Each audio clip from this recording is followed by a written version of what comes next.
Hello everyone, welcome back to my channel.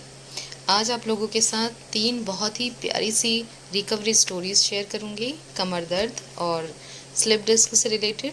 और साथ ही मैं आप लोगों के सवाल लूँगी जो अभी आपने मुझसे पूछे हैं। तो जुड़े रहिए मेरे साथ एंड तक। वीडियो अच्छी लगी तो लाइक, शेयर एंड सब्सक्राइब। तो सबसे पहले जिनका कमेंट मैं आप लोगों के साथ शेयर कर रही हूँ, ये हैं राना खान। ये वेस्ट बंगाल से हैं और बैंक में जॉब करते हैं। पिछले 2 साल से इनको तकलीफ़ थी और ऊपर वाले का शुक्र है कि जब इन्होंने मुझसे बात की, ज़्यादा वक्त नहीं गुजरा है अभी, तो उस वक्त ये बहुत प्रॉब्लम में थे। और अभी रिसेंटली जो इनका कमेंट आया है वो पढ़ के बहुत खुशी होती है, बहुत अच्छा लगता है जब कोई कहता है कि हमको रिलीफ आ गया है। हालांकि ये जॉब कंटिन्यू है, इनकी बैठने की जॉब है, पूरे दिन का काम होता है। तो चलिए मैं इनका कमेंट शेयर कर रही हूँ और इनकी वो भी स्क्रीनशॉट शेयर करूँगी जो इन्होंने मुझसे स्टार्टिंग में बात की थी। ठीक है, ये इनका मैसेज है जिसमें इन्होंने बताया है कि 8 डेज़ हुआ है मेडिसिन लेते हुए। और मेडिसिन ये मैं बता दूँ आप लोगों को कि ये यूनानी मेडिसिन ले रहे हैं। ऑलरेडी इन्होंने बहुत कुछ ट्राई किया है 2 साल में, तो अब इन्होंने यूनानी मेडिसिन ट्राई करने का सोचा था, तो इन्होंने मेडिसिन ली है और सिर्फ 8 डेज़ हुए हैं। और सिर्फ मेडिसिन नहीं है, साथ में मसाज, सिकाई, प्रिकॉशन जो मैं बताती हूँ। इन्होंने लिखा है जो हल्का सा पेन था वो भी अब नहीं है, पूरा नॉर्मल हो गया हूँ दीदी अभी। तो आप लोग जानते हैं कि जब एकदम से इतनी तकलीफ़ के बाद एकदम अच्छा लगने लगता है, हम प्रिकॉशंस फॉलो करते हैं अच्छे से, बैठने उठने की छोटी छोटी चीज़ें जो मैं बताती हूँ वो सब फॉलो करते हैं, तो जैसे ही रिलीफ मिलने लगता है तो हम बेफिक्र हो जाते हैं, जो कि इन्होंने भी किया है। और इन्होंने मुझसे पूछा, मैंने पूछा है कि भाई मतलब कोई भी मिस्टेक मत करना, जब आपको रिलीफ आता है तो मोस्टली पेशेंट वही करते हैं। तो इन्होंने कहा नहीं दीदी, ये जिम जाते थे, इन्होंने कहा मैं जिम भी नहीं जा रहा हूँ, अभी पूरा रेस्ट कर रहा हूँ और सुबह रनिंग के लिए जाता हूँ बस। तो रनिंग भी आप लोगों को पता है मैं मना करती हूँ, क्योंकि जो बहुत ज़्यादा सीरियस पेशेंट होते हैं उनके लिए तो ये ख़राब है ही, है ना। मतलब सबके लिए तो नहीं है, लेकिन फिर भी मैं ये कहती हूँ कि जितना आप हो सके अभी स्टार्टिंग में, जब तक आपकी 80-90% रिकवरी नहीं होती है, तो आप रनिंग वगैरह मत करो। वॉक भी 20 से 25 मिनट से ज़्यादा बिल्कुल मत करो। जिनको अच्छे खासा आराम आ गया है वो 20-25 मिनट करें, वरना तो अभी मत करें। ठीक है, 15 मिनट से ज़्यादा ना करें। तो ये रनिंग भी कर रहे थे, मैंने इनको कहा कि अभी रनिंग मत करो, आप वॉक कर लो, अगर आपको बहुत अच्छा फील हो रहा है तो आप वॉक कर सकते हो, है ना। तो यही गलती करते हैं पेशेंट और फिर वो एकदम से दर्द वापस से आ जाता है इस तकलीफ़ में। तो मेरा काम बताने का है, लेकिन आपको सिंसियरली अगर आप समझते इस चीज़ को तो फॉलो करिए। ठीक है, यहाँ पे मैं एक भाई का और जिक्र कर दूँ। उनको कहीं से रिलीफ नहीं आ रहा था और उन्होंने मुझसे बात की, तो मैंने उन्हें पूरा डिटेल बताया कि भाई कुछ प्रिकॉशंस हैं, कुछ लाइफस्टाइल हैं, थोड़ा मसाज और सिकाई और मेडिसिन आप लो, अगर आपको रिलीफ मिलता है तो कंटिन्यू रखिएगा, छोड़िएगा मत। लेकिन जैसे ही उन्होंने स्टार्ट किया और उनको रिलीफ आना स्टार्ट हुआ, ठीक है, तो जैसे ही रिलीफ आना स्टार्ट हुआ, बल्कि उनको बहुत बेहतर फील होने लगा, तो उन्होंने जाकर अपना जो नमाज है वो मस्जिद में पढ़ना स्टार्ट किया, बिल्कुल वैसे ही जैसे नॉर्मली वो पढ़ते थे। और आपको पता है कि नमाज में हमेशा चेयर पे पढ़ने की सलाह देती हूँ और कहती हूँ कि इशारे से नमाज पढ़ो, सजदा रुकू मत करो। वज़ू भी अगर आप खड़े होकर बनाते हो बिना झुके तो ठीक है, अदरवाइज़ तयम्मुम कर लो। जो लोग जानते हैं, जिन्होंने पहले से सुना है, तो मैं बताती हूँ ये चीज़। लेकिन उन्होंने जैसे रिलीफ आया, उन्होंने अपना नॉर्मल वो स्टार्ट किया। 3 दिन के बाद ही उनका मैसेज आ गया कि मैं बहुत परेशान हूँ, दर्द बहुत ज़्यादा हो गया है, सुनपन बढ़ गया है, जो झंझनाहट होता है वो भी दोबारा हो गया है। तो ऐसे में मैं एक चीज़ आप लोगों को कहती हूँ कि सिंसियरली उस चीज़ पे अमल करिए जो मैं बता रही हूँ। आप किसी भी डॉक्टर के पास जाओगे, रिलीफ आएगा, आप फिर वही करोगे, गलतियाँ करोगे और फिर आप दूसरों को दोष दोगे। इससे बेहतर है कि थोड़ा समझिए ये तकलीफ़ क्या कहती है ना। तो आप लोगों से यही रिक्वेस्ट है कि जिनको रिलीफ आ रहा है वो अपने एहतियात के साथ प्रिकॉशंस को जारी रखें। ये इनका जो फर्स्ट जब इन्होंने मुझसे बात की थी वो मैं आपको दिखा रही हूँ, क्योंकि कुछ लोगों को ये रहता है कि पता नहीं कहाँ से उठा के बता देती हैं किसके मैसेज हैं। तो ये मैं इसीलिए पूरा स्क्रीनशॉट ही दिखा देती हूँ। देखिए यहाँ पे 19 मई को इन्होंने मुझसे बात की थी, 19 मई को, और इन्होंने लिखा था कि दीदी मुझे 2 साल से मैं परेशान हूँ कमर दर्द को के कारण और मुझे भी मेडिसिन चाहिए। हालांकि मैं बताती हूँ आपको कि जो मेडिसिन मैंने ली थी वो आप किसी पंसारी की दुकान पे पता करें, अगर नहीं मिलती है तो आप मुझे मैसेज कर सकते हैं इंस्टाग्राम पे, मैं अवेलेबल करा देती हूँ। और चाहें तो किसी से कंसल्ट करके मेडिसिन को कंटिन्यू करें, ठीक है। फिर इन्होंने मेडिसिन ली है, अब ऊपर वाले का शुक्र है कि इनको रिलीफ है और मैं यही उम्मीद करती हूँ कि कंप्लीट रिकवरी करें। पर इस तकलीफ़ को मजाक में ना लें, ये फिज़िकल एक पोस्चर को सही रखने के बाद ही ये रिपेयर होगा और उसमें आपको काफ़ी चीज़ें हेल्प करेंगी, तो उन चीज़ों का ख्याल रखिए, ठीक है। अब जिनका कमेंट आपसे शेयर कर रही हूँ ये हैं सोनम कुमारी जी, और इन्होंने मुझे यूट्यूब पे ही मैसेज किया है।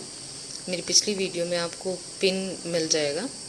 तो इन्होंने लिखा है कि दी पहले भी मैंने कमेंट किया है और सबसे पहले बहुत बहुत धन्यवाद। मुझे 1 साल से L4 L5 डिस्क बल्ज की प्रॉब्लम थी, बहुत थेरेपी भी कराई पर कुछ नहीं हुआ और डॉक्टर ने ऑपरेशन भी बोला था लेकिन मैंने कराया नहीं।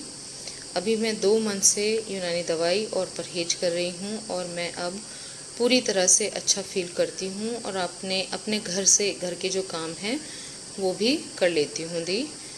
आगे इन्होंने पूछा है कि मेरी माँ की कमर में दर्द और गठिया की प्रॉब्लम है, क्या मैं उनको भी ये यूनानी दवा दे सकती हूँ। देखिए ये गठिया का तो मैं नहीं बता सकती, लेकिन कमर दर्द के लिए अगर कोई लेना चाहे तो कंसल्ट करके ले सकता है। और आप चाहें तो आप अपनी मम्मी से मेरी बात करवा दें एक बार इंस्टाग्राम पर ही, तो मैं देखती हूँ अगर कुछ मुझे लगेगा कि उनकी कंडीशन कैसी है तो उस हिसाब से मैं बता दूँगी।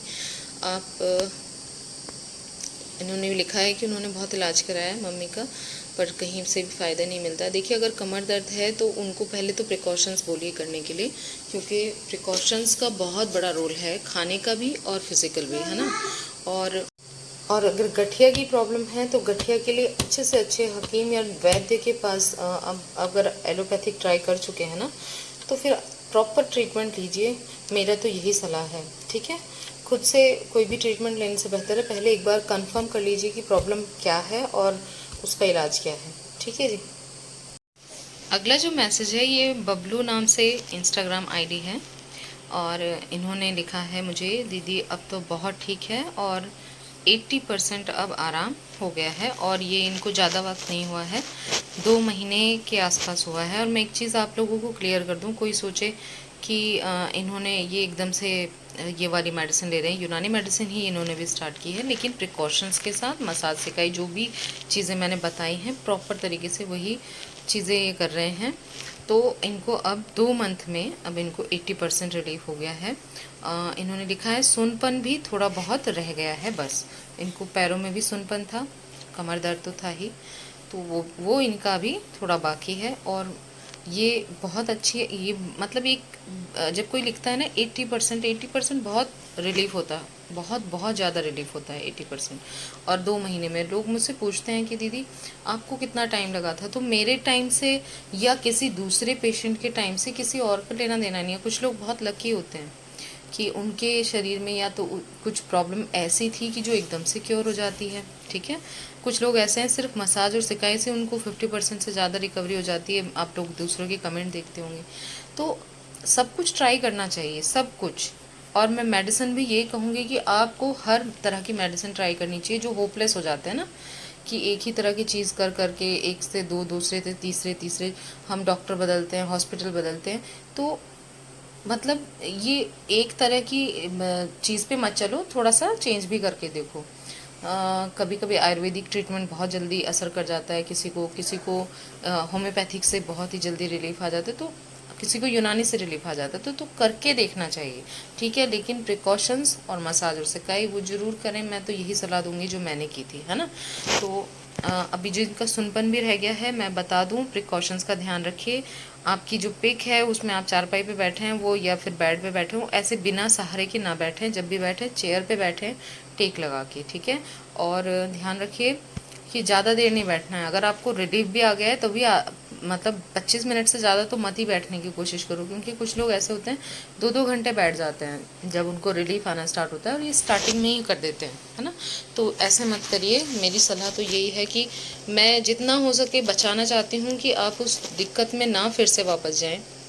जैसे मैंने स्टार्टिंग में जिक्र किया कि एक भाई का कैसे तकलीफ़ बढ़ी है, तो मेरी तो ये कोशिश है, लेकिन उस पर अमल आपने करना है। अगर आपको ये समझ आ जाए कि ये थोड़ी सी सीरियस चीज़ है और इसको अगर आपको सॉल्व करना है तो ये आपके हाथ में है कि आप प्रिकॉशंस को सीरियसली फॉलो करें। ठीक है जी, तो ये था इनका कमेंट। अब आपके मैं सवाल ले रही हूँ जो आपने पूछे हैं कमर दर्द से रिलेटेड। सबसे पहले जिनका सवाल है ये है मितेश कुमार, और इन्होंने पूछा है कि मैं 28 साल की हूँ, मुझे 6 साल से कमर दर्द है पर 1 साल से ज़्यादा दर्द बढ़ गया है। एक्सरे में मांसपेशियों में खिंचाव बताया, कुछ बताओ प्लीज़ मुझे। तो नितेश जी, मैं आपको एक चीज़ की सलाह दूंगी कि 6 साल से आपको कमर दर्द है, लेकिन आपने एक्सरे ही किया है अभी तक, यानी कि आप अभी तक न्यूरोलॉजिस्ट या न्यूरोसर्जन से नहीं मिले हो, है ना। तो सबसे पहले आपको अगर दिक्कत है, कमर में दर्द है, तो आप इमीडिएट नज़दीक के जो भी न्यूरोलॉजिस्ट या न्यूरोसर्जन हैं उनसे कंसल्ट करिए। ठीक है, वो आपको बताएंगे कि एक्चुअल में आपको क्या प्रॉब्लम है, और इतने साल से अगर है तो उसका सही ट्रीटमेंट आपको वो बताएंगे। तो वो आपने करना है। साथ में जो परहेज़ मैं बोलती हूँ कि आगे नहीं झुकना है, नीचे नहीं बैठना है, वज़न नहीं उठाना है, इस चीज़ का भी आपने ध्यान रखना है। प्लीज़ आप बिल्कुल किसी के लिए भी ये काम ना करें। अगर आपको डिस्क से रिलेटेड प्रॉब्लम निकलती है तो आपको ये प्रिकॉशंस फॉलो करने हैं। जहाँ तक मांसपेशियों में खिंचाव अगर है भी तो उसके लिए मसाज और सिकाई एक बेहतरीन तरीका है जो आपके घर में ही आप कर सकते हो। उससे आपको धीरे धीरे रिलीफ आता जाएगा मांसपेशियों में जो खिंचाव है ना। तो ये आप करें, लेकिन सबसे पहले न्यूरोलॉजिस्ट या न्यूरोसर्जन से मिलकर अपना प्रॉब्लम का जड़ पता करें, और वो एमआरआई में बिल्कुल क्लियरली आ जाता है तो आप दिखा लें। ठीक है, घबराएं नहीं। प्रिकॉशंस जो भी मैं बताती हूँ, अगर आपको डिस्क से रिलेटेड प्रॉब्लम है तो वो सब ज़रूर फॉलो करिएगा। कुछ लाइफस्टाइल हैं वो भी चेंज करिएगा। जो लोग नए हैं, जुड़े हैं, जिनको नहीं पता है क्या करना है क्या नहीं, तो मैंने ऑलरेडी सभी वीडियोस बनाए हैं। घर के काम भी कैसे मैं करती थी वो सब मैंने बताया है। तो वीडियोस देखिए, मेरे वीडियो के डिस्क्रिप्शन में लिंक मिल जाएंगे वीडियोस के, उनको देख लीजिए। और साथ ही एक प्लेलिस्ट मैंने बनाई है स्लिप डिस्क रिलेटेड, तो वो आप देखेंगे, उसमें आपको आपके ज़्यादातर सवालों के जवाब वहाँ मिल जाएंगे, तो वो ज़रूर फॉलो कर लें। ओके, अगला सवाल रंजीत कौर जी का है, जिन्होंने पूछा है कि मुझे भी L4 L5 डिस्क बल्ज है, मैंने आपकी बताई मेडिसिन ली है, 1 वीक हो गया है, कमर दर्द तो ठीक है लेकिन मेरी नेक में जो पेन है वो कम नहीं हो रहा है। तो रंजीत जी, जब तक आपको प्रॉपर रिलीफ नहीं मिलेगा, अगर आप प्रिकॉशन साथ में नहीं लेते हैं, और गर्दन सबसे अहम हिस्सा होता है, एक तो सिर का वजन गर्दन के ऊपर आता है, आपको पता है, और फिर हम जो भी काम करते हैं उसमें गर्दन का मूवमेंट सबसे ज़्यादा होता है, नीचे झुकाने का, है ना। तो उस चीज़ पे थोड़ा सा रोकना पड़ेगा। आप कॉलर, जो एक कॉलर आता है ना सहारे के लिए, वो ले सकते हैं, और जितना आप अवॉइड करेंगे झुकना, गर्दन को झुकाना, उतना ज़्यादा अच्छा है आपके लिए। साथ में आप जो एक्सरसाइज होती है, छोटी छोटी जो एक्सरसाइज बताते हैं गर्दन के लिए, फिजियोथेरेपिस्ट या डॉक्टर जो भी बताए हैं आपको, वो ज़रूर करें इसके साथ में, नेक से रिलेटेड। ठीक है, और देखिए कोई भी तकलीफ़ है एकदम से किसी की नहीं जाती है, थोड़ा टाइम लगता है। तो अब अगर आप ले रहे हो और प्रिकॉशंस बहुत अच्छे से फॉलो कर रहे हो तो यकीनन आपको धीरे धीरे आराम आ जाना चाहिए। कंटिन्यू पेन आप बता रहे हो तो तकिया बिल्कुल नहीं लगाना है जब आप सीधा लेटते हो, लेकिन करवट लेते वक्त आप हल्का पतला तकिया अपने गर्दन के नीचे ज़रूर रखें। आपको थरथराहट नहीं होगी, दर्द ज़्यादा नहीं होगा, उस चीज़ का ध्यान रखिए। लेकिन जब सीधा रहता है तब मत रखिए। कुछ लोगों का ये सवाल होता है, मैडम सोते हुए हमें कैसे पता चलेगा कि तकिया सिर के नीचे आ गए। भैया, इतना दर्द में पहली बात तो नींद नहीं आती है, दूसरा अगर किसी को इतनी गहरी नींद आ भी जाए तब भी एक चिंता रहती है, चिंता की वजह से हमारी आँख खुल जाती है अगर हम करवट सीधी ले लें तो।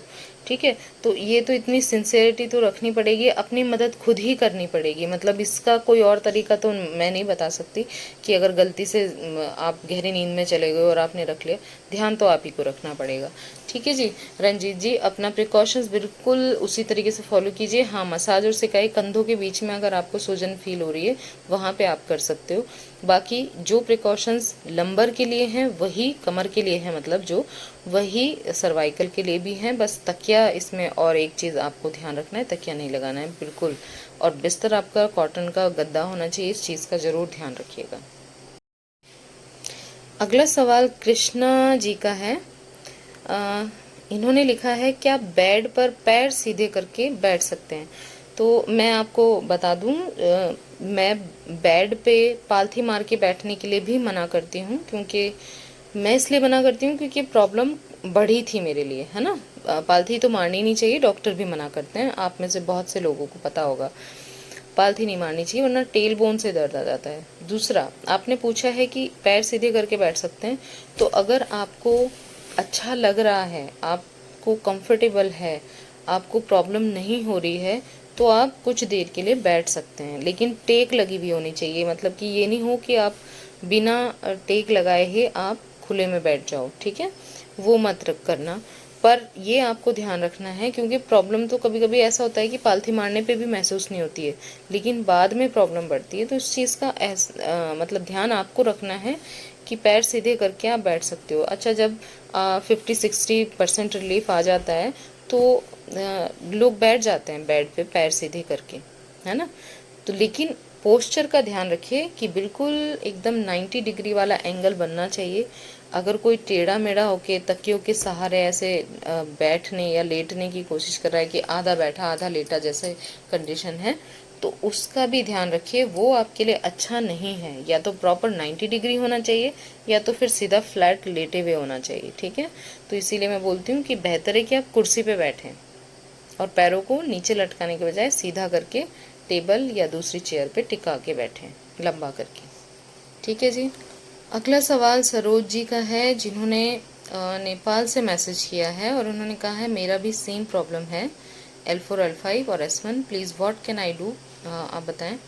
तो सरोज जी, मेरे ख्याल से आपने सबसे पहले न्यूरोलॉजिस्ट या न्यूरोसर्जन को दिखा लिया होगा, अपना MRI वगैरह करा लिया है, तभी आप बता रहे हो कि आपको दिक्कत कहाँ है। और ट्रीटमेंट आप ऑलरेडी एलोपैथिक ले चुके हो, तो फिर आप, अगर आपको उससे रिलीफ नहीं आ रहा है, तब आप दूसरी मेडिसिन ट्राई करें, आयुर्वेदिक, यूनानी या होम्योपैथिक मेडिसिन, आप जो भी आपको अवेलेबल हो सके वो आप कंसल्ट करके लीजिए। साथ में प्रिकॉशंस फिज़िकल और खाने का दोनों आप कर लीजिए, जो मैं बता सकती हूँ अपनी वीडियो के थ्रू आपको, कि आगे नहीं झुकना है, नीचे नहीं बैठना है, वज़न नहीं उठाना है, नीचे मतलब चेयर से नीचे नहीं जाना है, चेयर वाली पोजीशन से नीचे।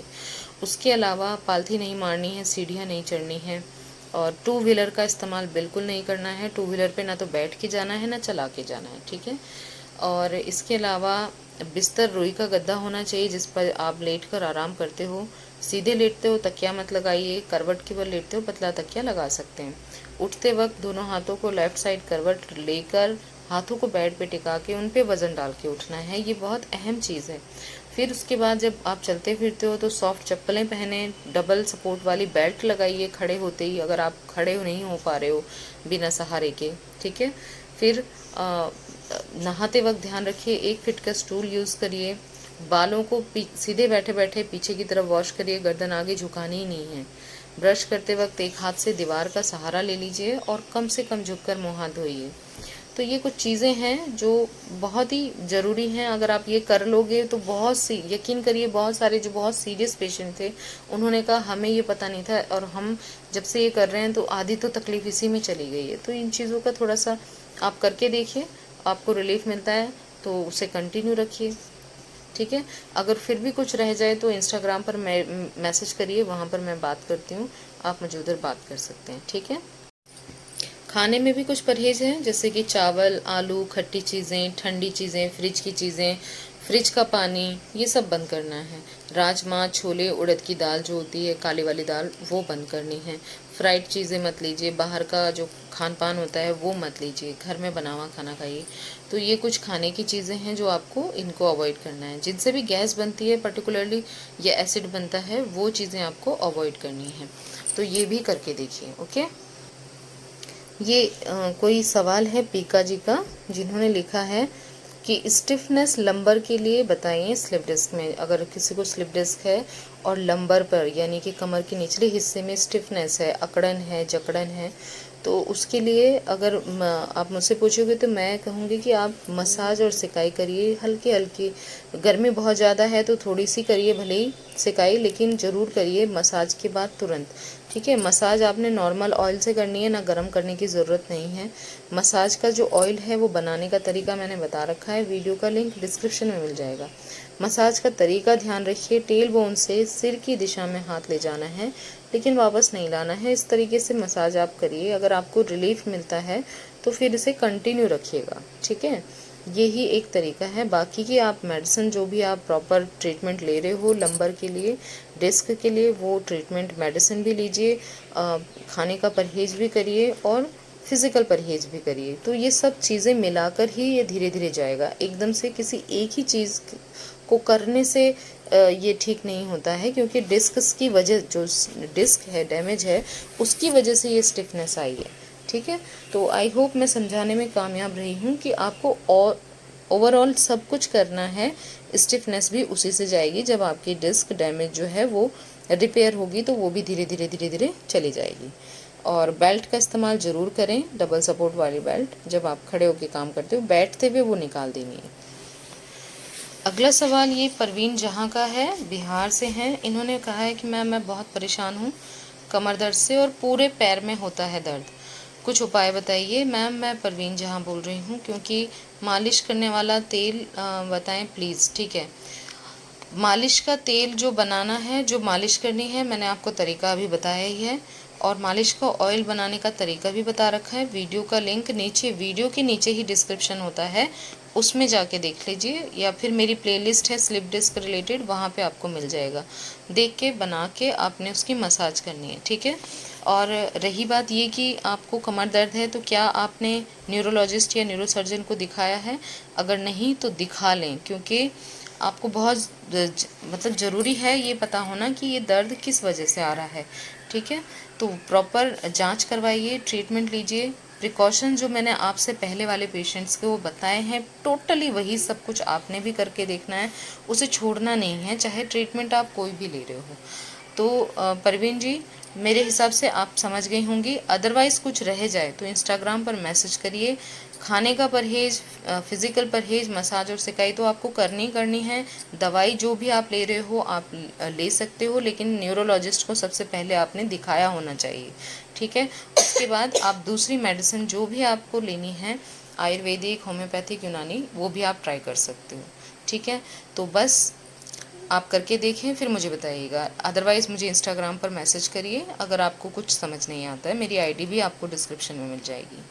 तो बस आज के लिए इतना ही। उम्मीद करती हूँ वीडियो आप लोगों के लिए हेल्पफुल रहे। अपना बहुत सारा ख्याल रखिए। मिलते हैं नेक्स्ट वीडियो में।